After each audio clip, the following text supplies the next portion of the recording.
السلام علیکم ورحمۃ اللہ وبرکاتہ۔ قصص النبیین میں آج ہم پڑھیں گے من فعل ھذا، یہ کس نے کیا۔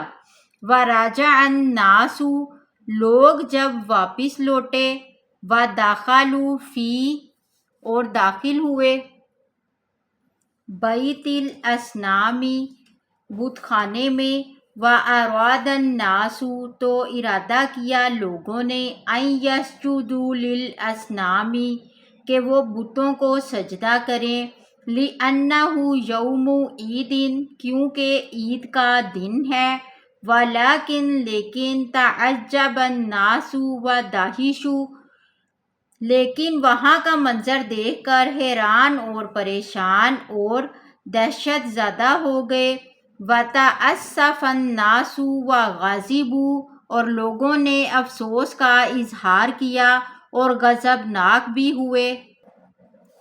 قالوا، انہوں نے کہا، من فعل ھذا بآلہتنا، انہوں نے کہا ہمارے معبودوں کے ساتھ یہ سلوک کس نے کیا ہے۔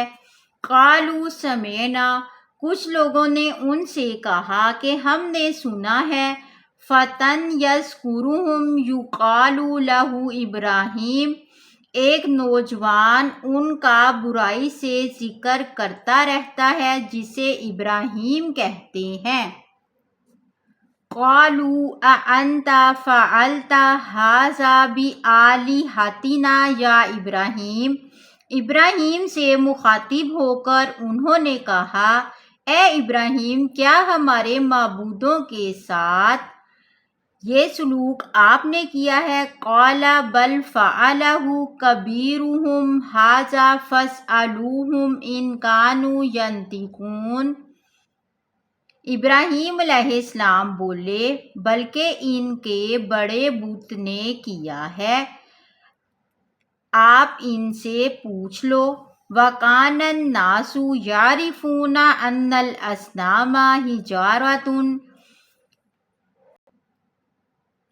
لوگ جانتے تھے کہ یہ بت تو پتھر کے ہیں۔ أَنَّ الْحِجَارَةَ لَا تَسْمَعُ وَلَا تَنْطِقُ، کہ یہ نہ تو سن سکتے ہیں، یہ بھی انہیں علم تھا کہ یہ پتھر کے ہیں، نہ یہ سن سکتے ہیں اور نہ یہ بولتے ہیں۔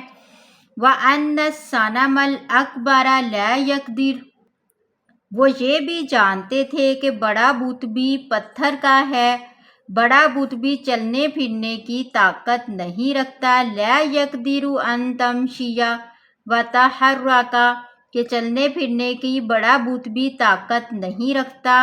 وَأَنَّ الصَّنَمَ الْأَكْبَرَ لَا يَقْدِرُ أَن يَكْسِرَ الْأَصْنَامَ، اور نہ ہی وہ بتوں کو توڑ سکتا ہے۔ فَقَالُوا لِإِبْرَاهِيمَ، تو وہ ابراہیم علیہ السلام سے کہنے لگے، أَنْتَ تَعْلَمُ أَنَّ الْأَصْنَامَ لَا تَنْطِقُ، کہ یہ بت نہیں بولتے۔